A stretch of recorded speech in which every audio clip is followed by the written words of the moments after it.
2016 সালের সবচেয়ে হাস্যকর বিয়ের পাত্রে ছিলেন অপু বিশ্বাস। 2016 সালে যার বিয়ে নিয়ে সবচেয়ে বেশি তোলপাড় হয়েছিল তিনি আর কেউ নন, বাংলাদেশের জনপ্রিয় নায়িকা এবং অভিনেত্রী অপু বিশ্বাস। সাকিবের সঙ্গে মিথ্যে বিয়ের খবর, এমনকি সাকিব খানের সন্তানের মাও বানিয়ে দেওয়া হয়েছিল তাকে। মিথ্যা গুজবে ভরপুর এসব খবর অপু বিশ্বাসকে পৌঁছে দিয়েছিল হাস্যকর বিয়ের আসরে। এখনো বাজছে সেই বিয়ের সুর। 2016 সালের মাঝামাঝি সময় থেকে একেবারে হাও হয়ে যান অপু বিশ্বাস।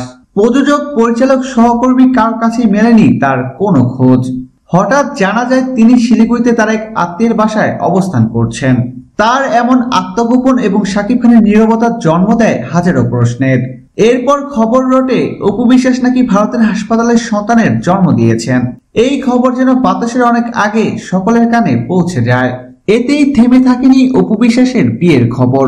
বছরের শেষের দিকে শোনা যায় যশোরের ছেলে তন্ময় বিশ্বাসকে নাকি রাজধানী ঢাকার উত্তরে একটি কমিউনিটি সেন্টারে পারিবারিক আয়োজনে বিয়ে করেছেন অপু বিশ্বাস।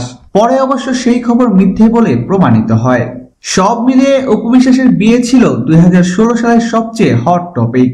জানা যায় সম্প্রতি অপু বিশ্বাসের খোঁজ মিলেছে এবং তিনি খুব শীঘ্রই মিডিয়ার সামনে আসবেন। তখন তার মুখ থেকে সবকিছু জানা যাবে। প্রিয় দর্শক, ধন্যবাদ ভিডিওটি দেখার জন্য। নিত্য নতুন এক্সক্লুসিভ সব খবর পেতে এখনই সাবস্ক্রাইব করুন এইচডি ওয়েবসে।